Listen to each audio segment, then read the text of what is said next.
Olá, estamos iniciando o Tele Brasil Notícias, edição 2024. E queremos já inicialmente agradecer a você que nos acompanhou na retrospectiva 2023, aqui no país e também em outras partes do mundo. Lembramos que a nossa edição desta semana vai trazer informações bastante importantes.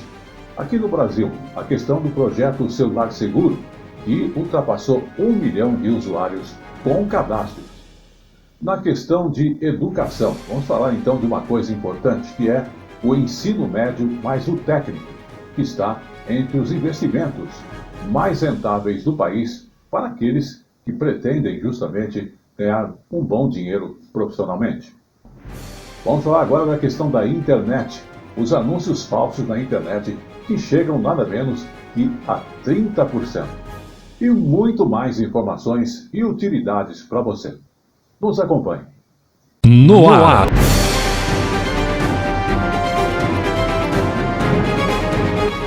Tele Brasil Notícias.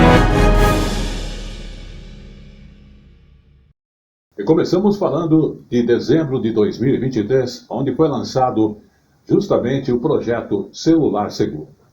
Esse projeto que ultrapassou a marca de 1 milhão de usuários com cadastro. A ferramenta que pode ser acessada através do portal Gov.br e que já recebeu alertas de mais de 7 mil aparelhos. Então, vamos confirmar esta informação.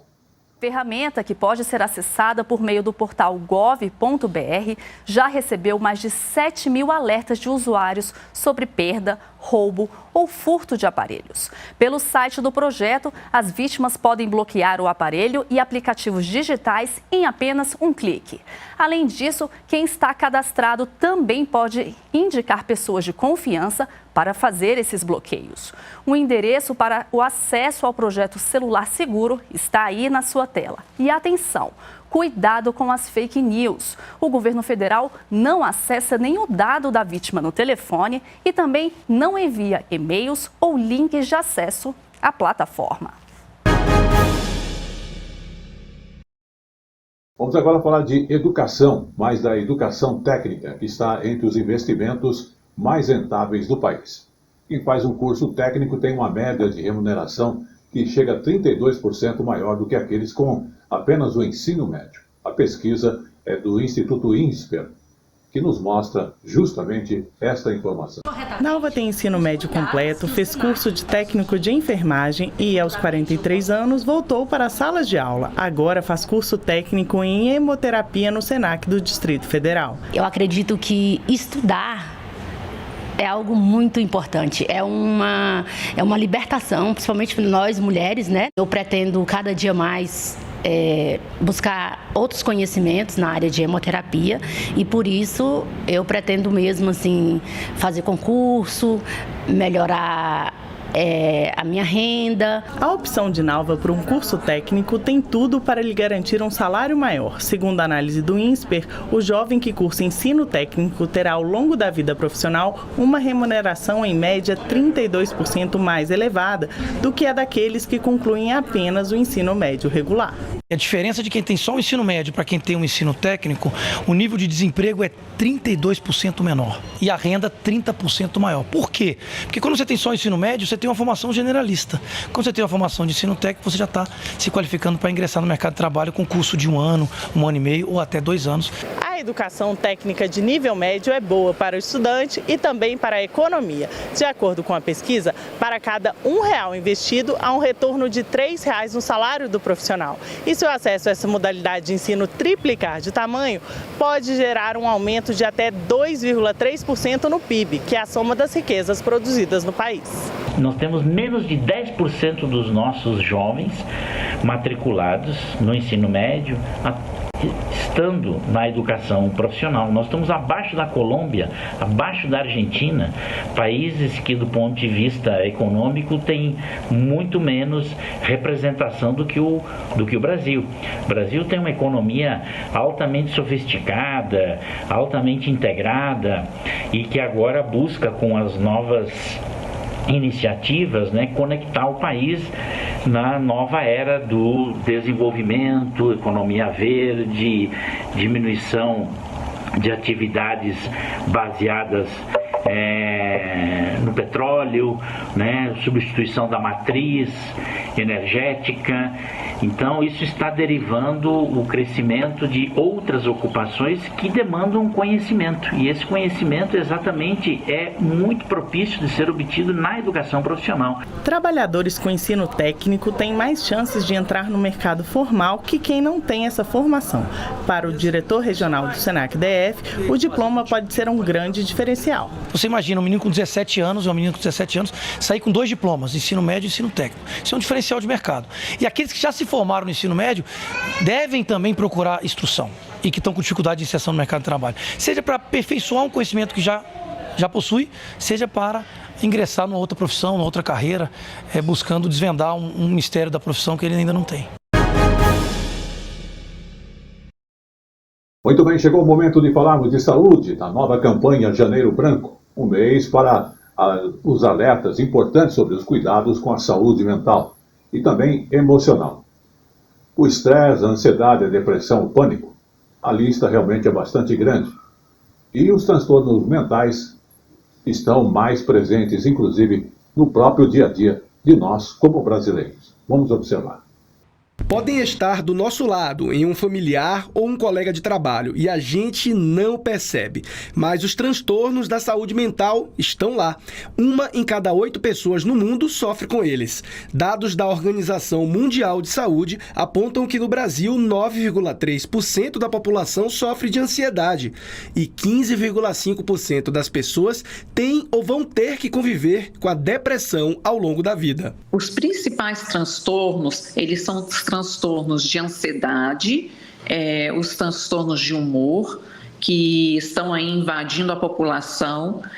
Segundo a OMS, existem cerca de 450 milhões de pessoas que possuem algum tipo de transtorno hoje no mundo. A gente está num momento que eu diria de uma pandemia de questões de saúde mental. Assim como o Setembro Amarelo, a campanha do Janeiro Branco é parte da mobilização para alertar para a necessidade de tratamento da saúde mental. A jornalista Patrícia Kinderé teve uma crise de burnout, distúrbio provocado pela exaustão extrema relacionada a condições de trabalho desgastantes. O resultado foi visto até na pele. Teve uma palestra de uma psicóloga falando que muitas vezes o corpo da gente dá sinais. E aí eu não tinha nenhuma crise de pânico ou falta de ar, então para mim eu não tinha. E aí ela falou que vinham em alguns sintomas mais físicos mesmo. E aí eu comecei a reparar que minhas mãos, meus pés criavam muitas bolhas. Conversei com essa psicóloga no final da palestra e aí ela contei um pouco da minha história e ela já fez um encaminhamento direto para um psiquiatra e uma psicóloga para que ali fosse diagnosticado uma possível síndrome de burnout. Trabalhadores que ficam impedidos de realizar suas atividades laborais por causa de transtornos mentais podem solicitar 3 tipos de benefícios previdenciários ao INSS, que podem ser temporários ou permanentes e estão sujeitos à perícia médica que comprove a incapacidade. Os principais sinais para você detectar que uma pessoa está com algum tipo de transtorno é você observar o grau de sofrimento que aquela pessoa está tendo. Então, normalmente a pessoa ela vai se isolar, ela vai começar a ter problemas ali de relacionamento e o principal, a pessoa ela começa negando que ela está tendo algum tipo de problema. Então é importantíssimo nesse momento ter empatia com aquela pessoa que está num certo grau de sofrimento.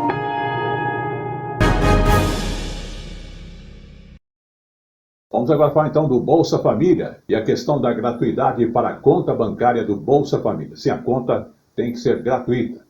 É uma medida que foi publicada e garante justamente esse direito para a abertura e manutenção de contas bancárias para o acesso do Bolsa Família. O Ministério do Desenvolvimento Social atribuiu à Caixa a responsabilidade por esse serviço e estabeleceu que fica então proibido nessa relação justamente o bloqueio, cancelamento ou cobranças dentro desta conta bancária. A medida garante o fornecimento de cartão bancário, consulta a saldos e extratos e acesso aos saques. O Ministério do Desenvolvimento e Assistência Social, Família e Combate à Fome atribuiu à Caixa Econômica Federal, agente operador do Bolsa Família, a responsabilidade por esse serviço. Além disso, foi estabelecido o que fica proibido na relação do banco com os beneficiários, como a indução de compra de produtos bancários que sejam vinculados ao recebimento do Bolsa Família. Vamos agora falar de aposentadoria e as novas regras que já estão valendo em 2024. Muita gente costuma contar aí os dias para se aposentar. Mas é importante estarmos aí atentos às novas regras desta reforma da Previdência que passa a valer justamente em 2024. Vamos acompanhar. A funcionária pública Fernanda Lima não vê a hora de trocar o computador do trabalho pelas praias do Nordeste. Isso porque, em 2024, após 37 anos de serviço público, ela completa 57 anos de idade e já pode se aposentar. Estou com o coração assim bem ansioso, bem feliz por poder me aposentar, né? Claro que eu vou sentir falta, né? Como você falou, são quase 40 anos aqui de convivência no mesmo ambiente, né? Com os mesmos colegas, porque eu sempre trabalhei no mesmo órgão. E claro, eu vou sentir falta, né, aqui da convivência e tudo, mas é uma coisa que eu quero muito me aposentar. Somando a idade da Fernanda com o tempo de contribuição, são 94 pontos, um pouco mais que os 91 que passam a ser exigidos neste ano para as mulheres solicitarem a aposentadoria por essa modalidade. Com a reforma da Previdência aprovada em 2019, foi criada uma regra de transição, que é atualizada todos os anos até 2035. Para os homens, este ano serão necessários 101 pontos, com um mínimo de 35 anos de INSS. A gente tem dois critérios que serão alterados, que é o critério de aposentadoria por tempo de contribuição proporcional, né? Ele é proporcional por quê? Porque a cada ano acresce 6 meses na idade, tanto do homem quanto da mulher, para alcançar a aposentadoria. A recomendação para quem está próximo de se aposentar é buscar a orientação de um especialista. Fazer um planejamento previdenciário muito claro, né, de quando vai se aposentar, qual será a regra aplicável, para que o cidadão possa, e a cidadã possa encontrar, né, na sua aposentadoria a melhor regra, né, o melhor cálculo, né, e aí alcançar o melhor benefício. Vamos agora falar de saúde, do programa Farmácia Popular, que está presente em mais de 4.500 municípios. E não só isso, mas ele foi retomado há 6 meses e o resultado realmente é bastante importante. Lembrando que, atualmente, 22 milhões de pessoas têm acesso a medicamentos gratuitos ou aquele medicamento a custo baixo. Vamos observar. Edmilson vai uma vez por mês à mesma farmácia em Brasília para buscar gratuitamente remédios para diabetes e hipertensão. Para ele, vale a praticidade de pegar o medicamento perto do trabalho e sem precisar tirar dinheiro do orçamento familiar. Ele é um dos 22 milhões de brasileiros atendidos pelo programa. Ajuda muito, porque a gente que é salariado, né, ganha pouco, é quase uns R$150 e ele economiza, né, todo mês. Aqui nesta farmácia em Brasília, todos os meses, cerca de 10% dos clientes buscam remédios pela farmácia popular, o que traz mais movimento para o comércio. Todo cliente que pega farmácia popular sempre adiciona alguma coisa no carrinho de compra deles. Eles não vêm pegar só a farmácia popular, eles sempre agregam algum valor à compra dele. O programa Farmácia Popular foi criado em 2004 com entrega gratuita de itens para o tratamento de diabetes, asma, hipertensão, osteoporose e anticoncepcionais. Há também oferta de remédios com desconto de até 90% para doenças como rinite, Parkinson e glaucoma, além de fraldas geriátricas. Os beneficiários do Bolsa Família recebem todos os medicamentos gratuitamente.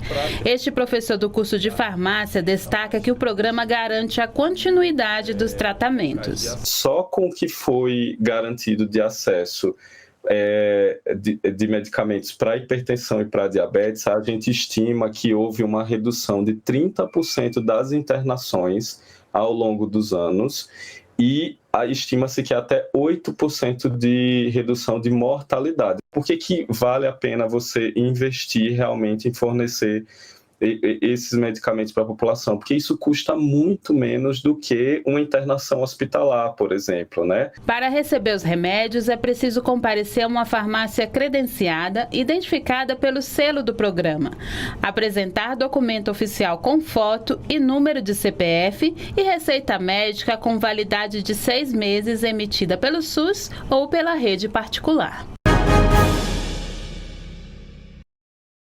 Muito bem, vamos falar então de cartão de crédito e daqueles juros do cartão rotativo, né? Entrou então em vigor o novo teto de juros para crédito rotativos e o novo teto de juros para o crédito rotativo nas faturas de cartão de crédito tem uma mudança bastante importante. Os juros acumulados em caso de atraso no pagamento da fatura não poderão ultrapassar 100% do valor original da dívida, o que já é alto. O limite passa de 430% para 100% ao ano. Vamos observar.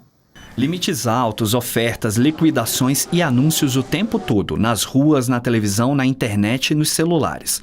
Todos com o mesmo objetivo, fazer com que os clientes usem o cartão de crédito. Com tanta tentação, muitas pessoas perdem o controle e entram em uma espiral de dívidas, já que os juros rotativos do cartão de crédito para pessoas físicas podem chegar a 430% ao ano. O cabeleireiro Cacá Coelho se assusta só de pensar em usar o crédito rotativo, mas em 2020, durante a pandemia, Cacá teve uma emergência e precisou utilizar a modalidade. Quando fez as contas, viu que seria impossível quitar a fatura e preferiu pedir dinheiro emprestado. Um mês antes eu tinha retornado das férias e já tinha usado o rotativo no mês anterior. Então, naquele mês, se eu fosse usar o rotativo novamente, automaticamente o saldo que ficasse, o cartão ia parcelar em 12 vezes de não sei quanto lá, e isso ia dar, na época era 2.000 e pouco o valor da dívida, que eu não pagaria no caso, né? E aí, se eu não pagasse, esse automaticamente ia ser parcelado e ia para uma dívida de quase R$6.000. Eu fiquei apavorado, aí dei meu jeito e consegui resolver o problema. Depois a pessoa acertou comigo, tudo direitinho. Uma decisão do governo federal limita os juros do crédito rotativo dos cartões de crédito em 100% do valor da dívida, mas apenas para contratos feitos a partir desta quarta-feira, 3 de janeiro. Com essa limitação, o governo espera incentivar a quitação de débitos e reduzir a quantidade de pessoas com cadastros negativados. Só ter uma dívida de 1.000, independentemente do juro mensal, bateu em 100%, ele para ali. Ele não vai aumentar para além do valor original da dívida. Considerado um passo inicial para corrigir antigas distorções do sistema bancário, o novo teto ainda é insuficiente e deverá ser fiscalizado e exigido pelos consumidores, adverte o economista Jackson de Tone. O governo, de um modo geral, está começando a corrigir um preço altamente distorcido em função do grande poder de monopólio e de pressão dos bancos, né, em benefício dos consumidores. É claro que aqueles mesmos conselhos que a gente dá para qualquer uso de crédito permanecem válidos, né? Muitas vezes é melhor você fazer poupança, guardar dinheiro e não usar o cartão, porque mesmo um juro de 100% é um juro altíssimo. Apesar de se sentir aliviado com a notícia da limitação dos juros, Cacá não pretende utilizar novamente o crédito rotativo, mesmo com o novo teto. Sendo dívida, a gente tem que pensar sempre, né, nas condições, em ter as melhores condições. Eu acho que a redução de juros ela pode ser benéfica por estar trazendo esse benefício da redução de juros.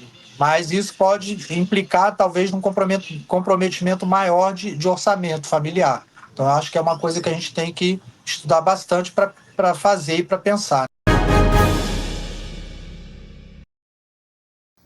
Chegou agora no Tele Brasil Notícias, o nosso momento jurídico.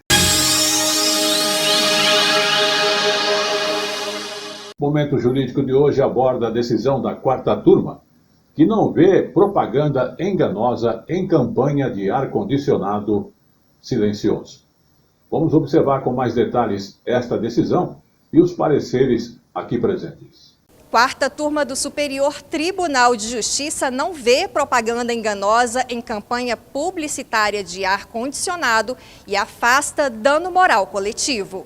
No caso analisado, o Ministério Público Federal moveu ação civil pública alegando que a campanha violou direitos difusos do consumidor, o qual teria sido induzido em erro ao acreditar que o aparelho não faria nenhum barulho. O Tribunal Regional Federal da Terceira Região seguiu o entendimento do juízo de primeiro grau e concluiu que os consumidores teriam sido iludidos ao ser atribuída uma característica inexistente ao aparelho anunciado. Em recurso apresentado ao STJ, a empresa argumentou que a campanha publicitária foi divulgada antes da vigência do Código de Defesa do Consumidor, razão pela qual não poderia haver a aplicação retroativa de suas regras, nem de seus conceitos jurídicos, como de propaganda enganosa. Destacou ainda que os aparelhos funcionavam regularmente, sem qualquer comprovação de que um grande número de consumidores tenha se frustrado com a compra. O colegiado da 4ª turma deu provimento ao recurso especial para considerar improcedente a ação ajuizada pelo MPF. O relator, ministro Raul Araújo, considerou bastante questionável o entendimento das instâncias de origem, responsáveis por analisar as provas periciais ao classificarem a propaganda como enganosa, pois os fatos ocorreram antes do CDC. Para ele, a condenação por dano moral coletivo só é justificável em casos graves e intoleráveis, que representem lesão a valores fundamentais da sociedade. Vamos agora então falar de saúde, mais do que do chip da beleza. Que a sociedade médica pede mais fiscalização contra este chip da beleza. As instituições então que são médicas querem providências contra o uso indiscriminado de implantes hormonais. As entidades pedem que a Anvisa fiscalize o comércio e também o uso do chamado chip da beleza. Vamos acompanhar com mais detalhes. Na busca pelo corpo perfeito, sob justificativa de um suposto estilo de vida saudável, tem gente fazendo uso de implante hormonal. Segundo a carta aberta de médicos à Anvisa, o uso indiscriminado do chip é crescente e alarmante. O primeiro problema surge quando a gente não tem nenhum, eu vou repetir, nenhum implante hormonal testado no Brasil com estudo de farmacocinética e farmacodinâmica adequado. Então, a primeira solicitação nossa é que todos os implantes que sejam utilizados aqui apresentem estudos de farmacocinética e farmacodinâmica, porque isso não existe no Brasil. Os implantes são feitos em farmácias magistrais, com doses, aspas, aleatórias. Cada um acha que essa dose é mais apropriada ou menos baseada em alguns critérios. Existem riscos como complicações renais e infecções. O chip não é indicado para casos meramente estéticos, como estratégia de emagrecimento e anti-envelhecimento.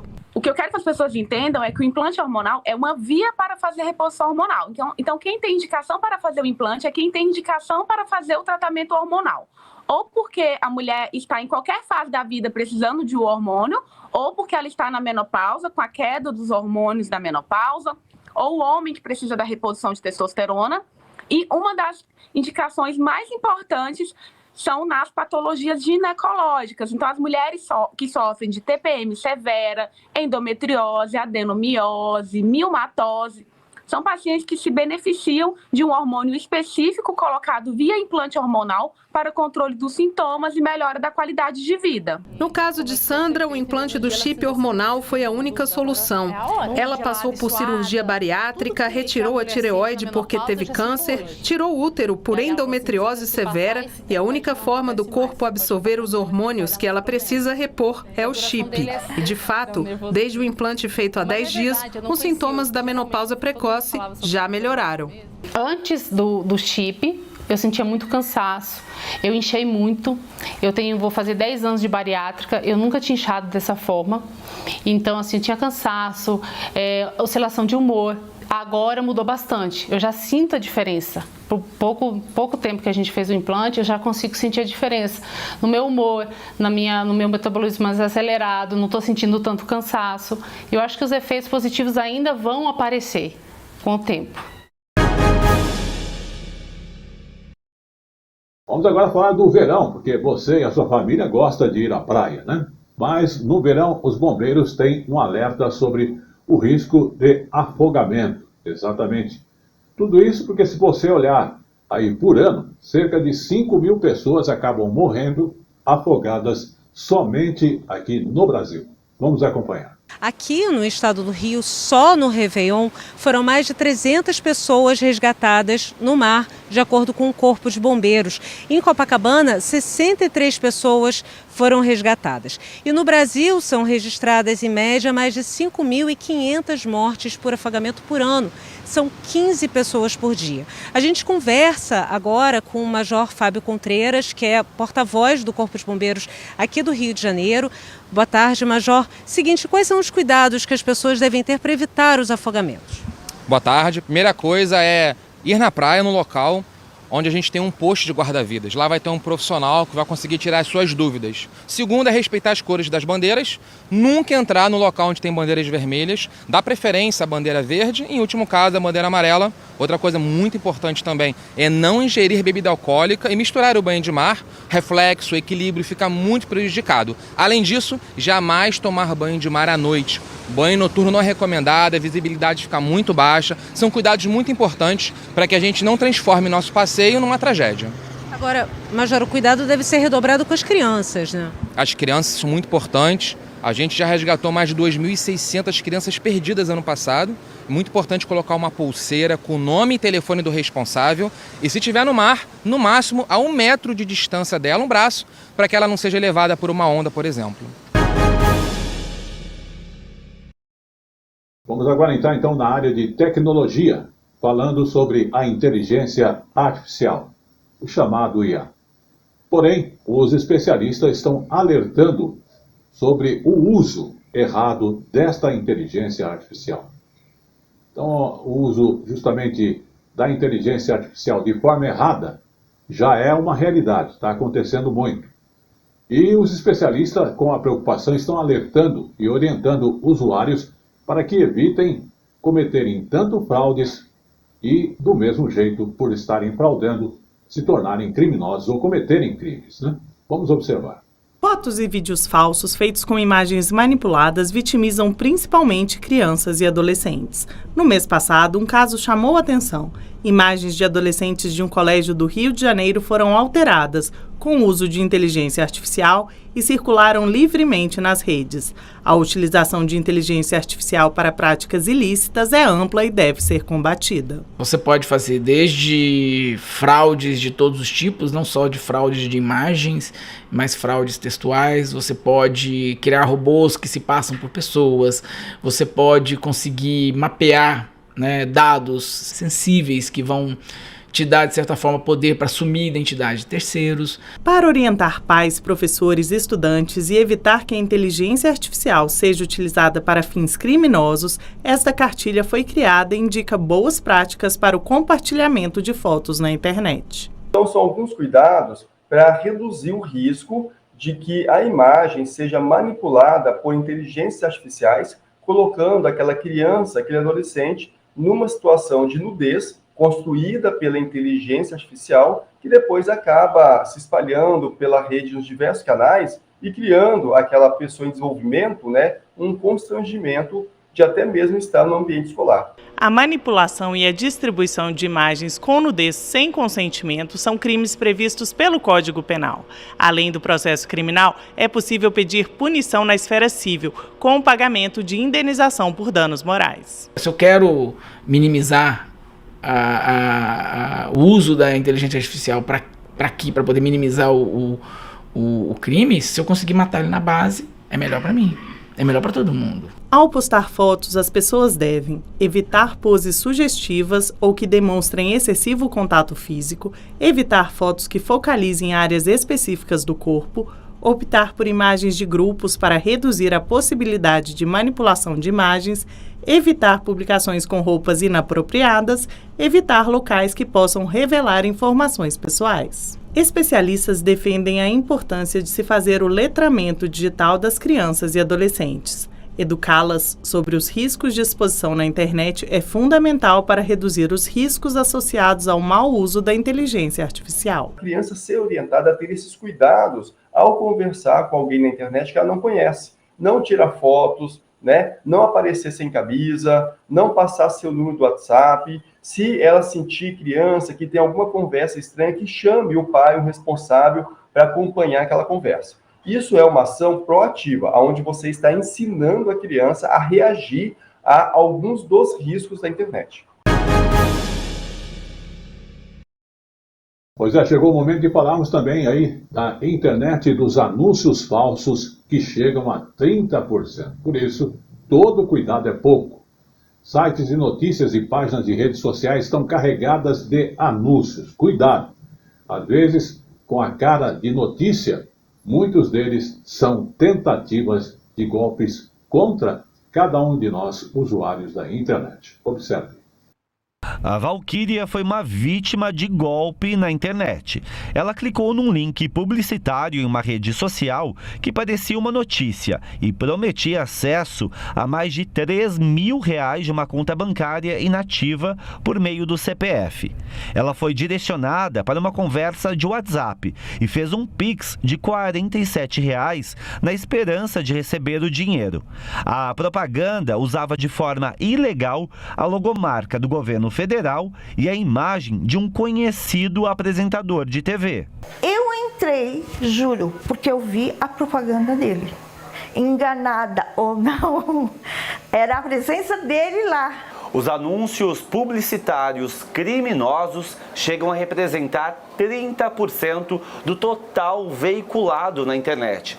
Isso significa que de cada 10 anúncios que aparecem na nossa tela, 3 podem ser tentativas de golpe.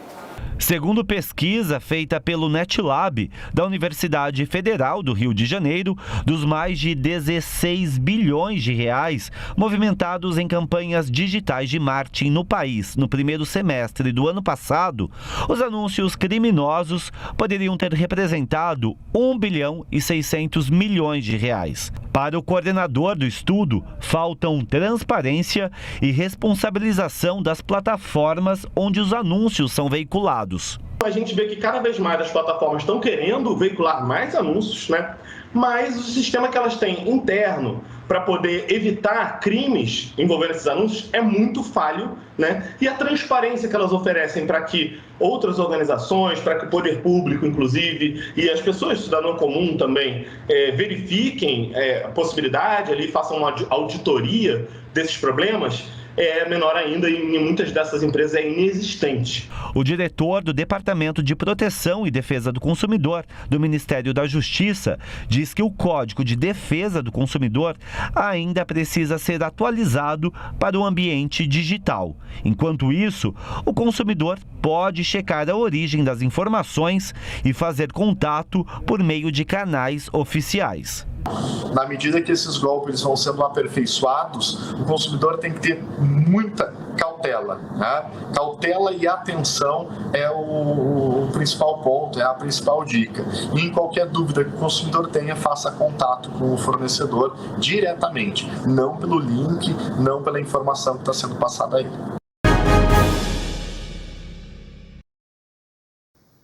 E mais uma vez voltamos a falar do uso ilegal da TV a cabo. A Anatel, inclusive, vai intensificar a fiscalização e aplicar punições sobre o uso desse box de TVs piratas, chamados gatonetes. A agência lembra que os dispositivos podem ser usados para roubo de dados pessoais e também como arma de ciberataques à sua página na internet, aos seus assuntos na internet. Quem nunca ouviu falar dos famosos gatos de energia elétrica, quando o usuário faz ligação ilegal para usar a energia sem pagar? Outro roubo preocupa agora a Agência Nacional de Telecomunicações, Anatel: o uso ilegal de TV a cabo. A agência declarou guerra à pirataria de conteúdos audiovisuais no país, em 52 operações de fiscalização realizadas em 2023, a agência derrubou o sinal de quase 4.000 decodificadores clandestinos em residências de usuários de aparelhos conhecidos como TV Boxes. É uma forma de atuação eficiente, centralizada. A Anatel não vai a campo atrás de cada um dos usuários, mas tem o objetivo de que esses usuários, ao ver que o equipamento não funciona, retire-os da rede. ao saber também que são equipamentos que pirateiam conteúdo, portanto, são equipamentos ilegais.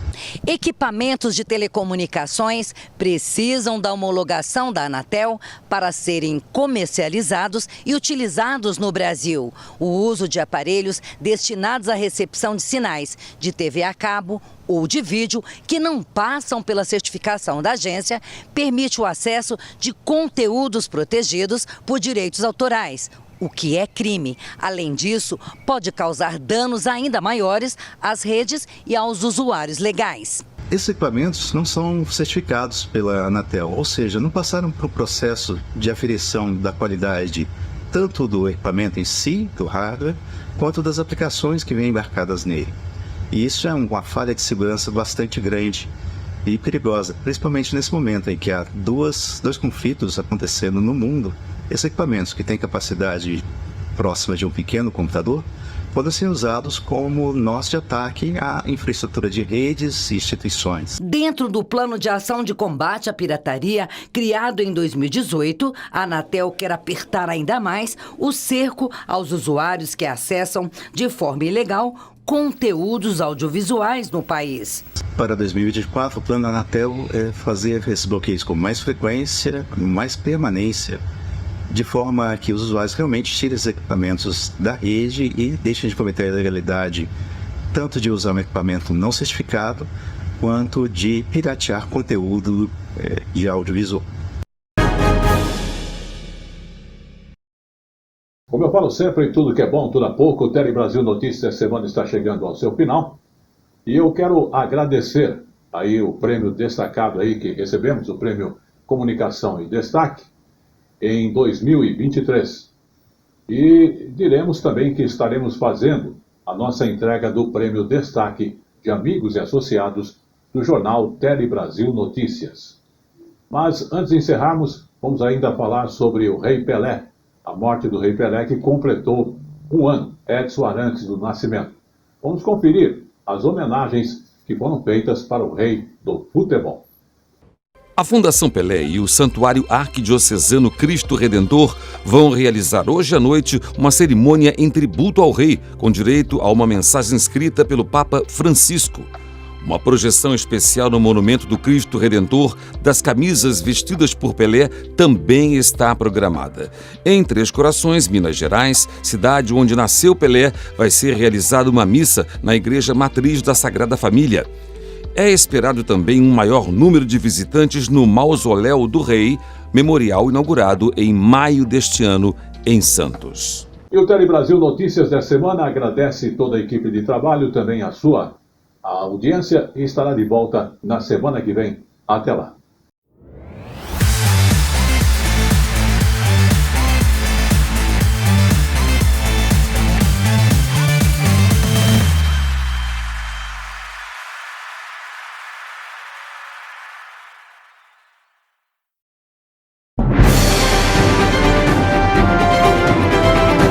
Tele Brasil Notícias.